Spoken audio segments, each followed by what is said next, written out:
La de hoy es particularmente importante, es el tema de la nueva ley de planificación que presentamos junto con el presidente, el ministro de Finanzas, el secretario general de la presidencia el pasado lunes al Congreso y que ya ha empezado a generar algún ruidito, no mucho ruido, a nivel de columnistas de opinión en la prensa y alguno que otro artículo por ahí que empieza a hablar del tema. Me pareció que era importante, antes de continuar estos días y que hubiera más ruido mediático sobre el tema, y algún ruido generaremos desde el mismo Segeplan, comentarles algunos elementos de la nueva legislación y el sentido que tiene para ustedes, para el país, que creo que es algo importante. Algo muy importante que voy a empezar diciendo, tal vez no es el primer punto de la ley, pero es que conozco las situaciones y sé que la pregunta de todo el mundo: ¿el cambio de la ley significa un cambio en el estatuto laboral de alguno de ustedes? De ninguno, ¿okay? No es una ley que viene a borrar Segeplan y recontratar personal, ¿okay? Entonces, si su principal preocupación por el momento ha sido la seguridad en el empleo, no es una ley que toca ese tema para nada, ¿okay? Eso se lo digo para que de ahí en adelante estén relajados y nos concentremos en lo que sí dice la ley, ¿okay? No dice nada de estatuto laboral y no pretende ser una ley para cambiar el personal de Segeplan, ¿okay? Entonces esto dejémoslo de entrada claro y con eso las preguntas las podemos hacer sobre otros temas, ¿okay? ¿Por qué la ley? Es muy importante los porqués, ¿okay? Un dato fundamental que muchos de ustedes conocen y los que no se van a informar ahorita es que la función de planificación del Estado no está normada en ninguna ley de la República, ¿okay? O sea, la planificación, aunque se habla de la planificación del Estado en mucha legislación, incluyendo la Constitución, en ninguna ley se dice qué es la planificación del Estado. Entonces, esto es un vacío jurídico fundamental. ¿Cómo es que hay una función pública que se llama planificación y no hay ninguna ley que lo norme? Es extraño. Es como cuando se hacía presupuesto y no había ley de presupuesto, ¿okay? Es lo mismo. ¿Cómo es posible que haya práctica presupuestaria todos los años y no hay ley de presupuesto? ¿Cómo es posible que haya práctica de inversión pública y no haya normativa sobre inversión pública? Eso es más o menos el motivo inicial por el cual pensamos en la ley. La ley es la base jurídica que norma, no a Segeplan. Sí, aunque probablemente habrán escuchado la frase de la ley de Segeplan o la ley de la Secretaría de Planificación, no es la ley de la Secretaría, es la ley de la planificación, ¿okay? Eso es muy importante. Lo segundo es que esa ley se llama Ley de Planificación y Evaluación de la Gestión Pública, así se llama, ¿okay? Esto es muy importante porque estamos introduciendo la noción de que no solamente nos toca planificar la acción del Estado o normar la función de planificación del Estado, sino también es importante y fundamental que se pueda evaluar la gestión del Estado. Y esto es fundamental para entender por qué también estamos introduciendo la ley.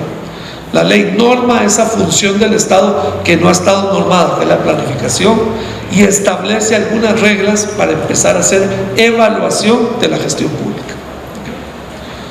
Estos son, digamos, fundamentos o razones fundamentales para tener esta ley.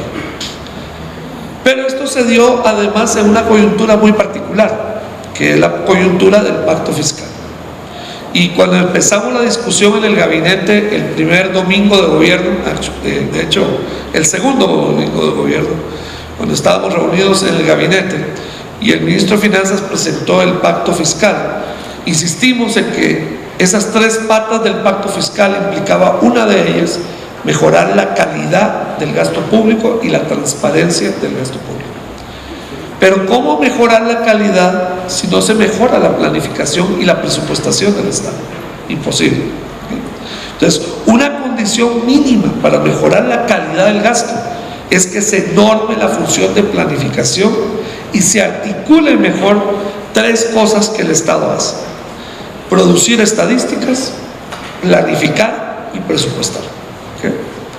Y por eso hay modificaciones a la ley orgánica del presupuesto en la propuesta que se lleva.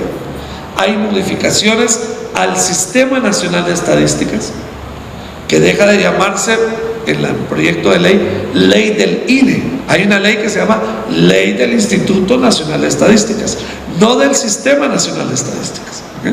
Esta es una ley del Sistema Nacional de Estadísticas, es fundamental.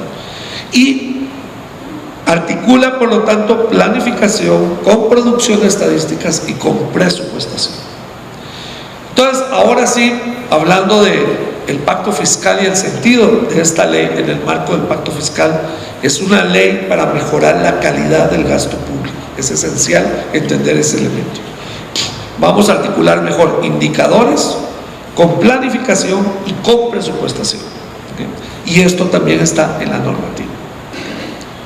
Y un tercer elemento que no quería que pasara de largo, es que define no solo cuáles son las instituciones de la planificación, sino define, y esto es muy importante para los porqués, define cómo se coordinan los instrumentos de planificación con las responsabilidades institucionales. Ustedes mucho tiempo han dicho, bueno, hacemos los POAs, pero seguro alguna vez ustedes se han preguntado por qué si hacemos planificación, por qué no sacamos el plan estratégico de este país. ¿Por qué cuando se hizo el plan Visión 2020, por decir algo, CEGEPLAN no estuvo? CEGEPLAN no estuvo ahí. ¿Por qué cuando pensamos estratégicamente el Estado, la visión del país, no ha estado CEGEPLAN? Bueno, no hay ninguna norma que le diga a CEGEPLAN que haga eso. No hay ninguna norma que le diga, no a CEGEPLAN, al Estado guatemalteco que haga eso. No hay ninguna norma hasta ahora que le haya dicho, el Estado tiene obligación de ver el mediano y largo plazo de la sociedad. No hay ninguna obligación, solo dice planifique, pero no dice los plazos. Entonces articulamos instrumentos que ahorita voy a entrar a describir más adelante con institucionalidad. Bueno, esto es, como que dice, empezar a hablar en serio del tema, porque de ahora en adelante vamos a tener marco normativo para ser operativos, para actuar. Y esto nos va a normar en nuestra conducta y en nuestras relaciones. También técnicos han estado trabajando, y todas, personal de varias subsecretarías, en la redacción de los borradores de esta ley y en el producto que finalmente se tiene en el Congreso, trabajando a marchas forzadas. Hay que decir que entre el momento en que dijimos hay que hacer la ley y el momento en que la ley estuvo hecha pasaron 4 semanas, 3 semanas. Fue rápido, pero no crean que fue mal hecho. No se hagan la ilusión de que fue algo rápido y mal hecho. Fue bastante bien hecho. Y por eso es que también ya aparecieron las columnas diciendo, esa ley está bien, hay otras que no, pero esa está buena. Está muy bien hecho ese trabajo. Hemos recibido reconocimiento por eso. Entonces les iba a contar algunos detalles de esa ley. Lo primero es que define una serie de funciones de lo que significa hacer planificación en el Estado. Y esto es importante, porque hasta ahora, como lo decía anteriormente, se hablaba de la planificación, pero no qué cosas específicas significa la planificación. Y hay principios ordenadores de la planificación también. Pero lo que les quería contar del detalle, porque esto es lo que más va a afectar nuestro trabajo, es que se definen unos instrumentos. Entonces, hay un instrumento que a mí me parece fundamental que hay que producir en la planificación del Estado según esta nueva ley. Es la Agenda Nacional de País. Disculpen que no me acuerden totalmente los nombres a veces, pero estuvimos viendo varios nombres. Entonces, pero Agenda Nacional de País. La Agenda Nacional de País es la agenda que le va a decir al país hacia dónde debemos caminar los siguientes 12 años. 3 periodos de gobierno, al menos. Si nos volvemos mágicos y podemos decirle a 20 años al país dónde va a estar dentro de 20 años, pues lo hacemos. Pero mínimamente 12 años, para darle un horizonte de tiempo al desarrollo del país. No es que estamos mandatados a producir eso, estamos obligados a producir ese documento. Para que quede muy claro, estamos autorizados y pues estamos obligados según la ley todavía no está aprobada, pero la ley nos va a obligar a producir ese documento, para que el país pueda tener una visión de mediano y largo plazo. y para que el próximo ejercicio Guatemala 2020 no venga de un grupo de ciudadanos bien intencionados haciendo lo mejor por su país, sino de la institucionalidad pública, que es la responsable de liderar el proceso de desarrollo de un país. Y esto es muy importante. Articulado con eso, tendremos el Plan Nacional de Gobierno, que es el plan de un gobierno de 4 años en el marco de esa agenda de 12 años. Y que le explica al país cómo en el marco de esa agenda del país de 12 años, este gobierno, el gobierno actual, el que sigue, un gobierno contribuye en su periodo de 4 años a alcanzar esas metas de mediano y largo plazo. Y dentro de ese marco se definen también los planes, la planificación institucional. Cada institución define sus planes dentro de ese marco. Entonces, esto nos da un marco ordenador de la planificación en los instrumentos. Una agenda nacional de país de 12 años, un plan nacional de gobierno de 4 años y planes institucionales de desarrollo para insertos dentro de esa agenda. Y esto nos va a permitir acompañar cosas que ustedes han leído en la prensa, pero en la cual se plan a tener una participación relativamente marginal. Por ejemplo, la Agenda Nacional de Competitividad. El director del PRONACOM, del Programa Nacional de Competitividad, me decía este miércoles pasado que el domingo pasado, cuando estaba en reunión de gabinete y comentaba los elementos de la ley, que él casi se paraba a abrazarme porque dice, tengo años, él es un empresario privado, pero se ha dedicado al tema de la competitividad por mucho tiempo, es un empresario privado exitoso además, pero él se ha dedicado mucho tiempo a estimular la idea de la competitividad y me decía, hace años estoy esperando que alguien en el Estado diga, tenemos que tener esa visión de mediano y largo plazo. Él, un empresario, añoraba un Estado haciendo ese trabajo. Y me decía, me quedé esperando años, finalmente sucedió. Entonces tenemos una cuestión de decirle al país hacia dónde. Eso es muy importante. ¿Cómo lo vamos a hacer? Vamos a tener que ponernos de acuerdo en su momento. Pero el punto es poder empezar a caminar hacia allá. Ojalá de una manera participativa y abierta, que no sea el producto de 5 mentes privilegiadas, sino de un consenso social que permita construir, para utilizar el término de moda, pactos sociales, visiones comunes. Una agenda es algo compartido, algo que compartimos todas y todos los guatemaltecos. Una agenda de país, no una agenda de gobierno, no una agenda de partido, una agenda de país. Eso es muy importante para un país como Guatemala. Si alguien está colocado en el exterior de Guatemala y mira a Guatemala, piensa, bueno, es un país que todavía la mortalidad infantil es de 30 por 1000 nacidos vivos o un poquito más. Es un país donde todavía el nivel de escolaridad promedio está por debajo de 6 años de escolaridad promedio. Es un país donde todavía el ingreso per cápita no supera los $4,000 per cápita. O sea, todos dirían todavía, porque todo el mundo está esperando que progresemos. Ese es el sentido del progreso que busca la gente. ¿Y por qué? Mal que bien, algo progresamos. Pero tener una dirección y tratar de orientar una dirección hace que uno acelere los pasos del desarrollo. Por eso las naciones asiáticas han avanzado tanto, porque ellos han tenido visión de mediano y largo plazo. No solamente han tenido, por supuesto, muy buenos estados y muy sólidas instituciones, o muy buenas empresas y muy buena tecnología, o muy buen capital humano y mucho desarrollo y muy buena infraestructura. Han tenido todo eso, pero todo eso ha sido producto de tener una visión, de tener un proyecto país, de tener una visión hacia el futuro. Sin eso no hay desarrollo. La condición sine qua non del desarrollo es tener visión hacia el futuro, es poder planificar. No planificar probablemente como se planificaban aquellas economías del siglo XX soviéticas, donde todo se decidía en un comité central que definía la planificación, sino planificar en el sentido moderno, indicativo, donde nos ponemos de acuerdo ciudadanos y Estado, sector privado y sector público, para tratar de levantar un proyecto país. Entonces no va a ser ese tipo de planificación, pero es una planificación. Y los asiáticos, no todos ellos son países socialistas como se define China, Los asiáticos, incluso los que se definen de una órbita más capitalista, como Corea del Sur o Taiwán, lo han hecho. Y si uno va a Brasil, va a encontrar que la planificación es importante en Brasil. Tienen un norte, tratan de construir un futuro. Dicen, para el año 2010, eso lo dijeron en el 2000, Brasil, como decía un amigo brasileño, ya no será un país campeón de niños de la calle, sino solo campeón de fútbol. Eso me decía un amigo brasileño. Esa es nuestra aspiración. Para el 2010 no va a haber, ya no vamos a ser campeones de niños de la calle, solo campeones de fútbol. Pero eso es una aspiración, eso es una construcción.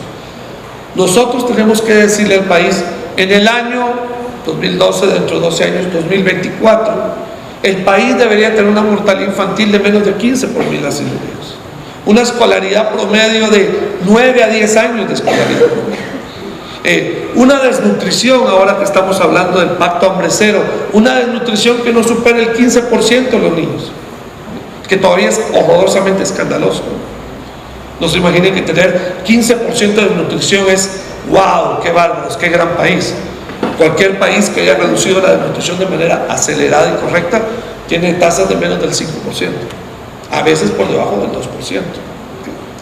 Con el nivel de ingreso per cápita nuestro, no países mucho más ricos, países tan ricos como nosotros, pero que han utilizado mejor sus recursos para evitar que haya hambre en su pueblo, y entienden el valor para la economía, para la política y para el ser humano de no tener hambre. Eso es una cosa. En fin, hay que orientar metas, hay que decir, nuestro ingreso per cápita será de tanto. Hay que tener esa visión y hay que luchar por alcanzar esas metas. Una vez que uno se fija un rumbo, uno camina hacia ese rumbo, uno busca llegar a ese rumbo. Si uno dice voy a llegar en 2 horas al puerto, llega en 1 hora 40. Pero si uno dice bueno, voy parando en el camino, a qué hora llego, pues dura 5 horas. No estoy diciendo que es malo caminar 5 horas de aquí al puerto, tal vez sea muy entretenido y, voy a ponerlo así, etílicamente más interesante, ¿okay? Pero el punto fundamental es toma 5 horas, no 1 hora 40. Eso es todo el punto. Entonces, tratemos de llegar ahí, tratemos algunas cosas de hacerlas más rápido, tratemos por ejemplo de que la desnutrición se venga abajo finalmente, lo más rápido que podamos. Si no tenemos el norte, nunca vamos a llegar. Si no tenemos la meta, no sabemos hacia dónde vamos. ¿Recuerdan aquel chiste de Colón, ¿no? Que era la primera ONG? No sabía para dónde iba, ¿no? Pero consiguió mucho dinero para financiar, ¿no? Ese es un chiste. Es más o menos el estado de Guatemala hasta la fecha. No hay que sorprenderse.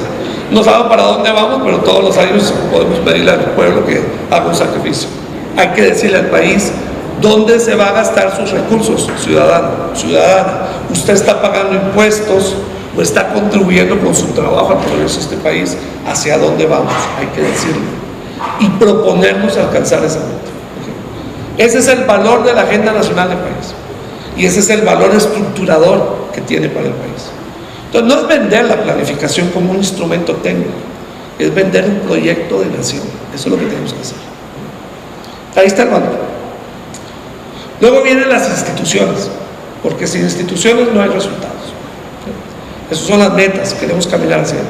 Las instituciones fundamentales. ¿Cuál es la principal institución que debe liderar la planificación del país? Hasta hace pocas semanas, muchos pensaban que es el plan. Y uno decía, pero ¿cómo si esa institución es la que debe liderar hacia el país? Es una institución tan pequeña, con tan pocos recursos, que aporta, pero no lidera el proceso. Bueno, la realidad es que nosotros no somos la institución que debe liderar la planificación de este país. El que debe liderar la planificación de este país es el presidente, es la presidencia. Porque cuando hablamos de construir un proyecto de país, no es un proyecto técnico de un ministerio o de una secretaría, es un proyecto político de un país. Y nuestro líder por excelencia, como votamos cada 4 años, es nuestro presidente. Hoy, el general Otto Pérez Molina, mañana quién sabe. Pero el presidente y la presidencia son los líderes de un proyecto de país y por lo tanto son los líderes de la planificación del país. Eso dice la ley. Eso dice la ley. La ley dice que quien nos va a dirigir en la planificación es la presidencia. Pero para poder ejercer esa función política, se auxilia técnicamente en una secretaría del presidente. Y eso también lo dice la ley. Tiene una secretaría para auxiliarse técnicamente en esa función política, que es hacer planificación. ¿Sí? Y esa secretaría ya no se va a llamar CEGEPLAN, por ahí salió el título, desaparece CEGEPLAN. Está bien, desaparece, es cierto.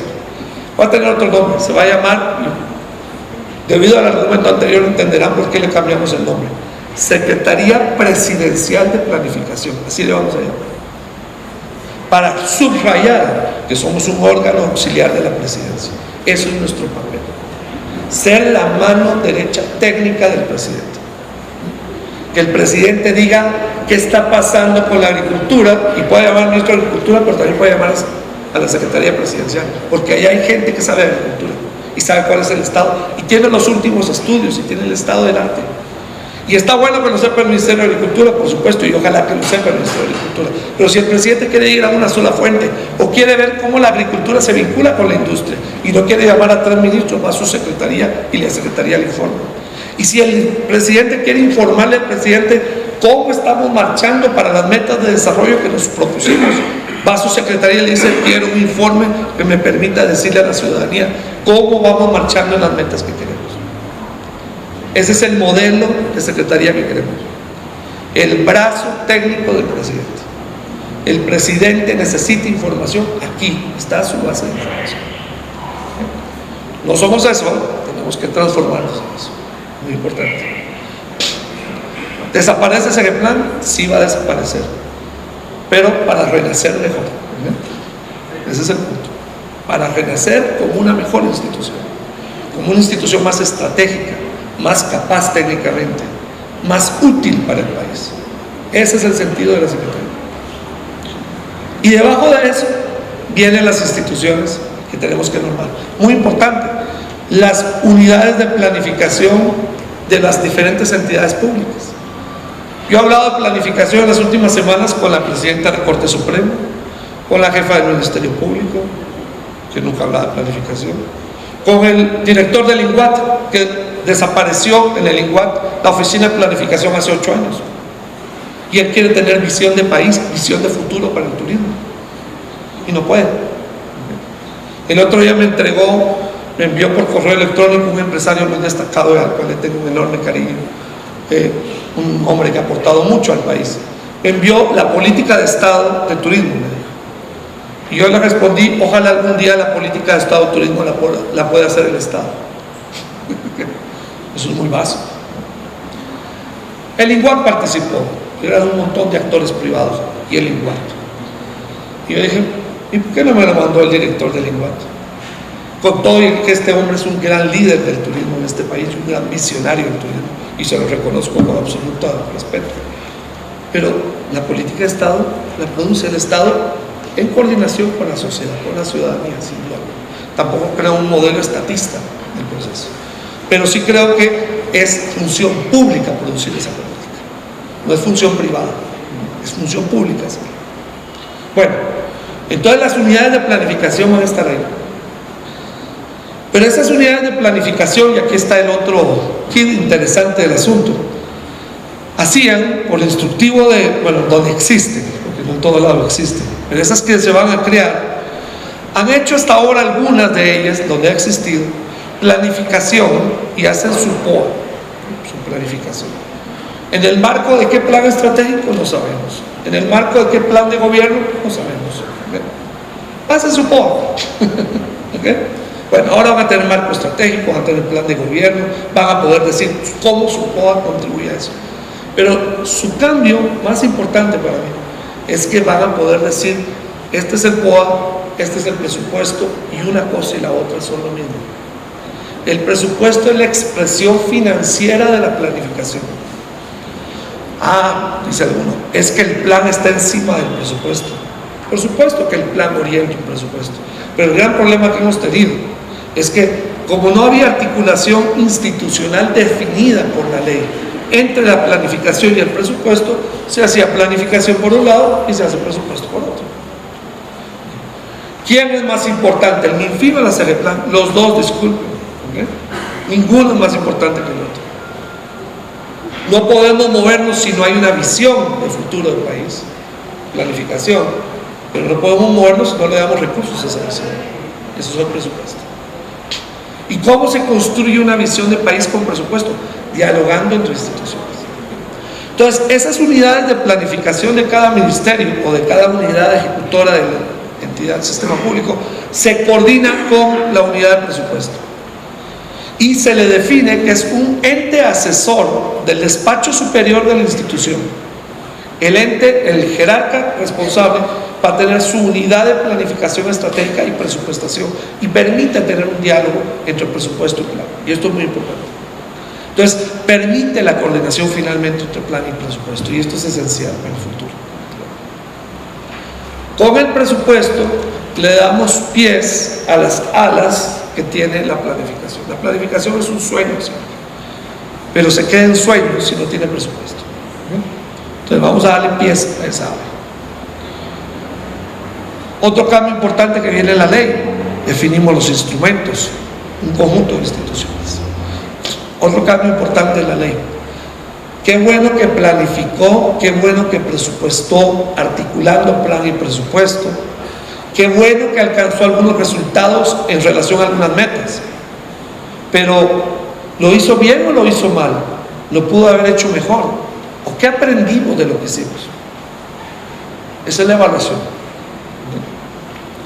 La evaluación no califica las cosas, sino que es un ejercicio de aprendizaje.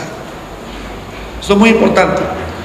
Cuando ustedes estaban en la escuela o en la universidad o en el colegio donde hayan estudiado, les daban las evaluaciones y les decían: tiene un X, un 90, un 10, no sé, sistema de calificación que fuera el que le utilizara el maestro. ¿Esa es la evaluación? No, ese es un resultado. La evaluación es que se siente el maestro cuando uno diga: oye, ¿qué aprendiste de matemáticas este mes? Eso es la evaluación. ¿Sabes hacer esta operación? Ah, ya, no, todavía no sabes. O sea, es un aprendizaje la evaluación siempre.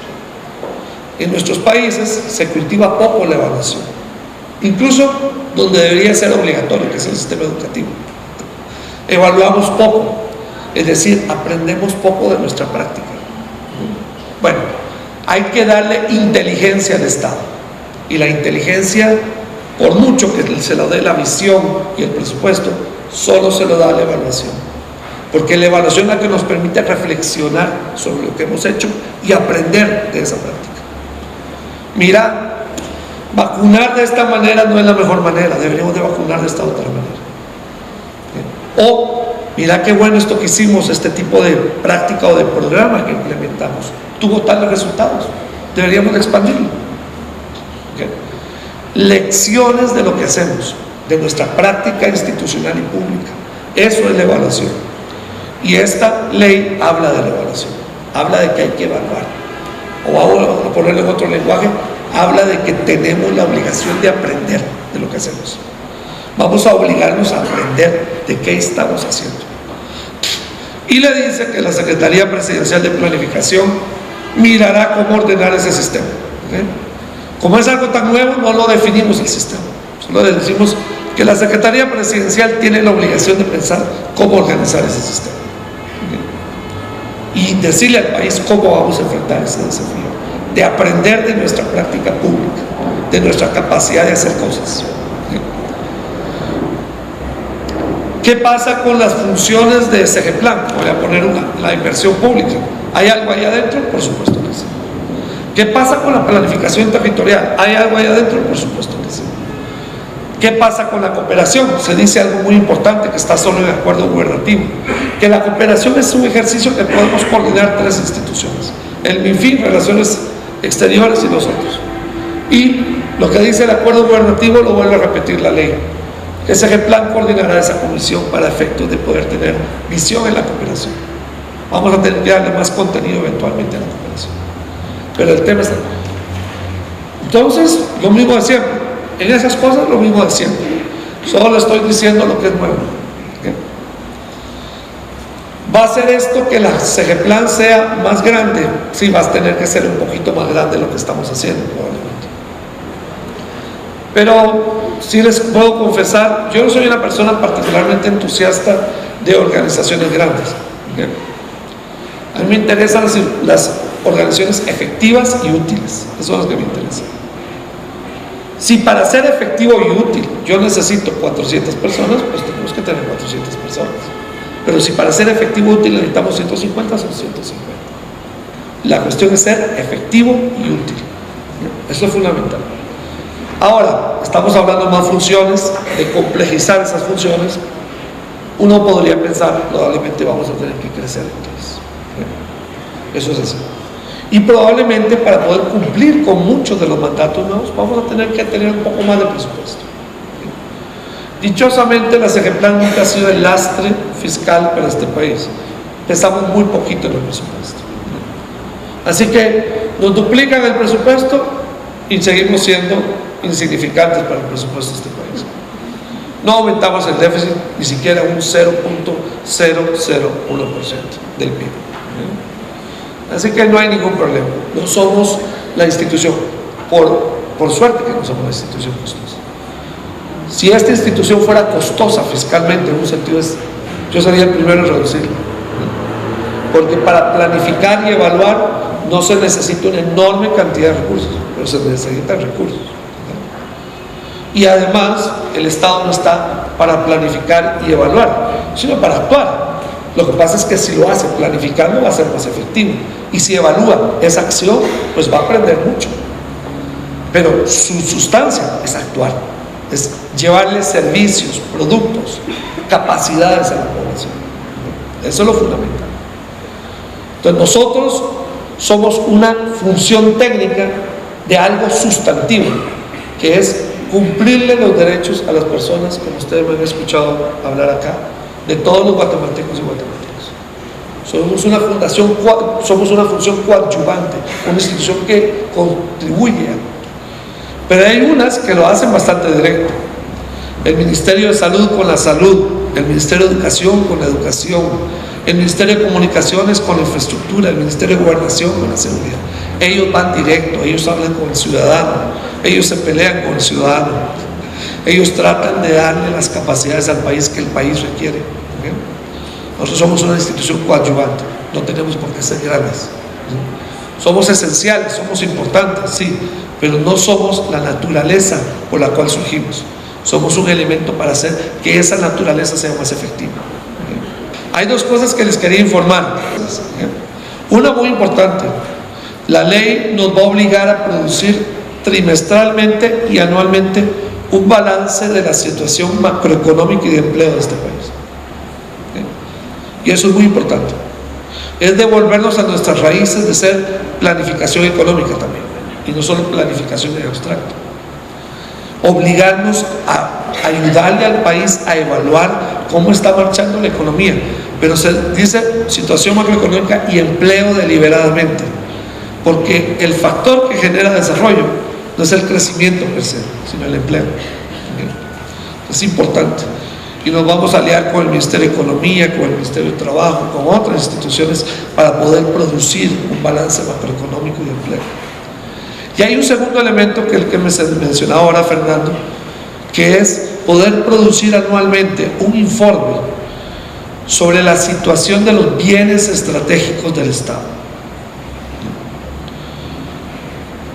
Imagínense que ustedes, luego de varios años de ahorro y de austeridad familiar, logran comprarse la casita que soñaron, ¿no? O el apartamento, logran comprar la propiedad.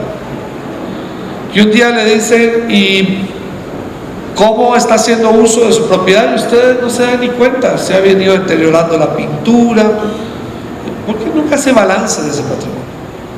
Sería como absurdo, ¿no? Bueno, eso es lo que hace Guatemala con su patrimonio.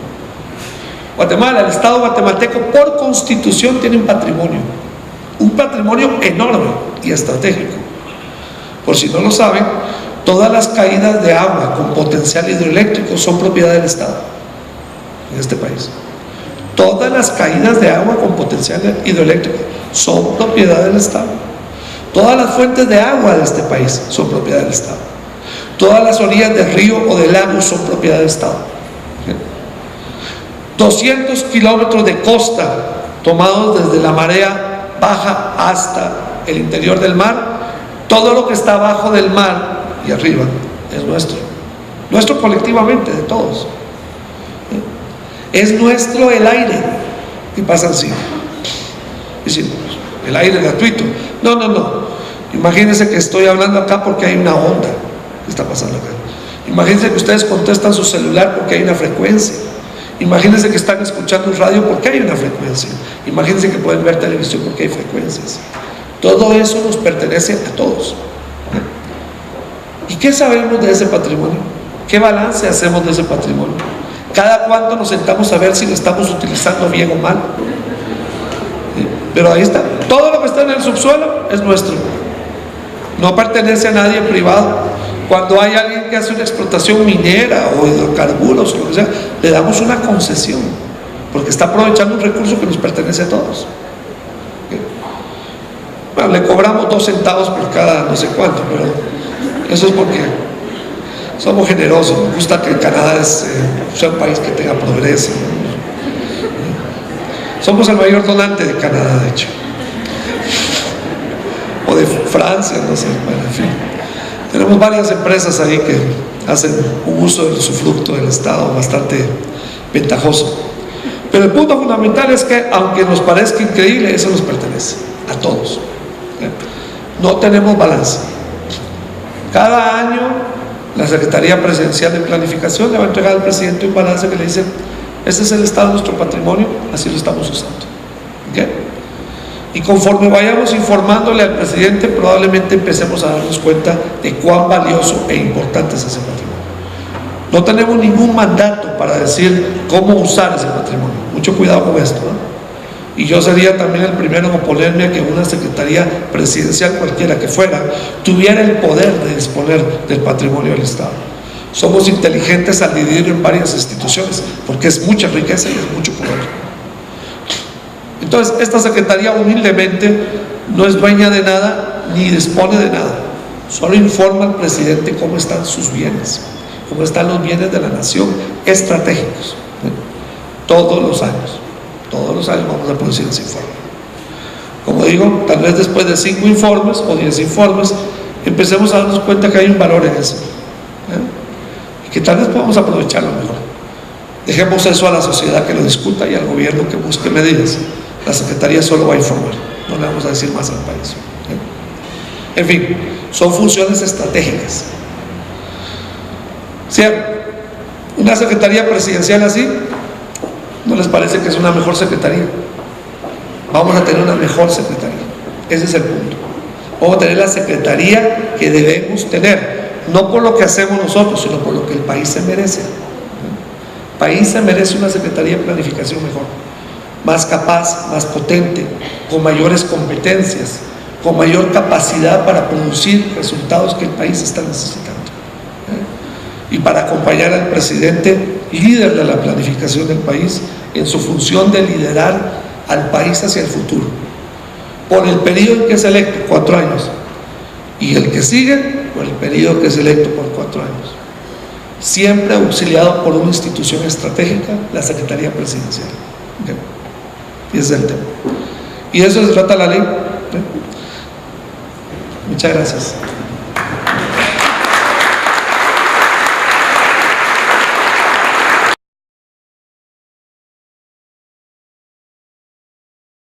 Si lo define, y esto es muy importante para los porqués, define cómo se coordinan los instrumentos de planificación con las responsabilidades institucionales.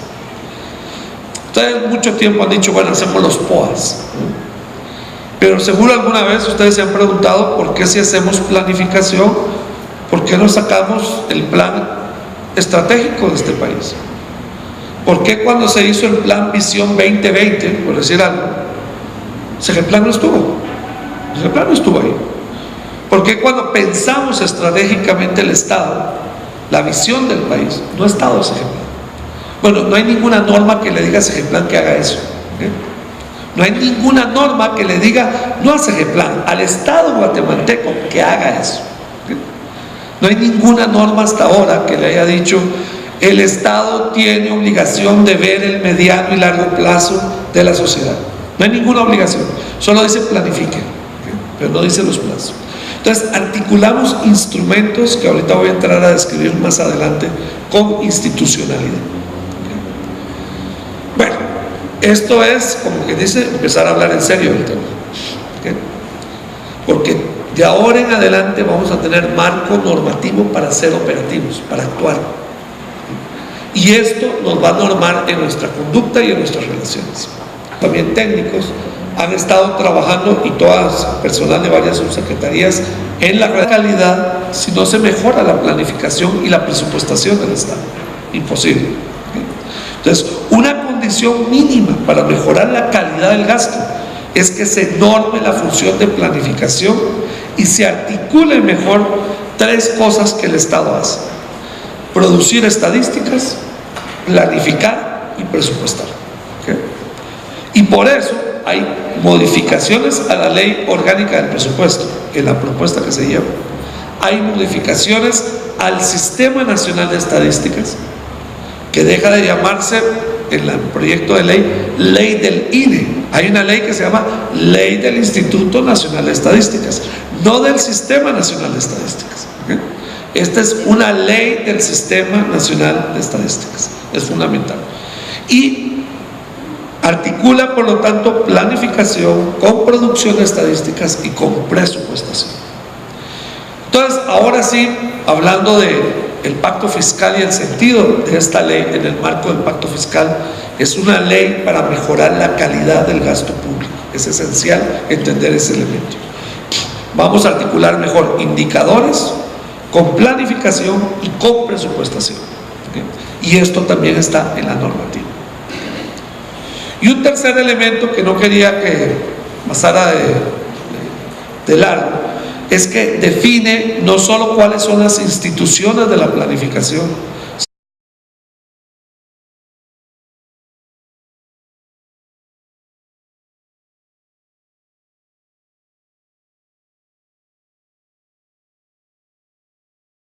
la de hoy es particularmente importante. Es el tema de la nueva ley de planificación que presentamos junto con el presidente, el ministro de Finanzas, el secretario general de la presidencia, el pasado lunes al Congreso, y que ya ha empezado a generar algún ruidito, no mucho ruido, a nivel de columnistas, de opinión en la prensa, y alguno que otro artículo por ahí que empieza a hablar del tema. Me pareció que era importante, antes de continuar estos días y que hubiera más ruido mediático sobre el tema, y algún ruido generaremos desde el mismo CEGEPLAN, comentarles algunos elementos de la nueva legislación y el sentido que tiene para ustedes, para el país, que creo que es algo importante. Algo muy importante que voy a empezar diciendo, tal vez no es el primer punto de la ley, pero es que conozco las situaciones y sé que la pregunta de todo el mundo: ¿el cambio de la ley significa un cambio en el estatuto laboral de alguno de ustedes? De ninguno, no es una ley que viene a borrar CEGEPLAN y recontratar personal, Entonces, si su principal preocupación por el momento ha sido la seguridad en el empleo, no es una ley que toca ese tema para nada, Eso se lo digo para que de ahí en adelante estén relajados y nos concentremos en lo que sí dice la ley, No dice nada de estatuto laboral y no pretende ser una ley para cambiar el personal de CEGEPLAN. Entonces esto dejémoslo de entrada claro, y con eso las preguntas las podemos hacer sobre otros temas. ¿Por qué la ley? Es muy importante los porqués. Un dato fundamental que muchos de ustedes conocen y los que no se van a informar ahorita es que la función de planificación del Estado no está normada en ninguna ley de la República. O sea, la planificación, aunque se habla de la planificación del Estado en mucha legislación, incluyendo la Constitución, en ninguna ley se dice qué es la planificación del Estado. Entonces, esto es un vacío jurídico fundamental. ¿Cómo es que hay una función pública que se llama planificación y no hay ninguna ley que lo norme? Es extraño. Es como cuando se hacía presupuesto y no había ley de presupuesto. Es lo mismo. ¿Cómo es posible que haya práctica presupuestaria todos los años y no hay ley de presupuesto? ¿Cómo es posible que haya práctica de inversión pública y no haya normativa sobre inversión pública? Eso es más o menos el motivo inicial por el cual pensamos en la ley. La ley es la base jurídica que norma, no a Segeplan. Aunque probablemente habrán escuchado la frase de la ley de Segeplan o la ley de la Secretaría de Planificación, no es la ley de la Secretaría, es la ley de la planificación. ¿Okay? Eso es muy importante. Lo segundo es que esa ley se llama Ley de Planificación y Evaluación de la Gestión Pública. Así se llama. ¿Okay? Esto es muy importante porque estamos introduciendo la noción de que no solamente nos toca planificar la acción del Estado o normar la función de planificación del Estado, sino también es importante y fundamental que se pueda evaluar la gestión del Estado. Y esto es fundamental para entender por qué también estamos introduciendo la ley. La ley norma esa función del Estado que no ha estado normada, que es la planificación, y establece algunas reglas para empezar a hacer evaluación de la gestión pública. Estos son, digamos, fundamentos o razones fundamentales para tener esta ley. Pero esto se dio además en una coyuntura muy particular, que es la coyuntura del pacto fiscal. Y cuando empezamos la discusión en el gabinete el primer domingo de gobierno, de hecho el segundo domingo de gobierno, cuando estábamos reunidos en el gabinete y el ministro de Finanzas presentó el pacto fiscal, insistimos en que esas tres patas del pacto fiscal implicaba una de ellas, mejorar la calidad del gasto público y la transparencia del gasto público. Pero ¿cómo mejorar la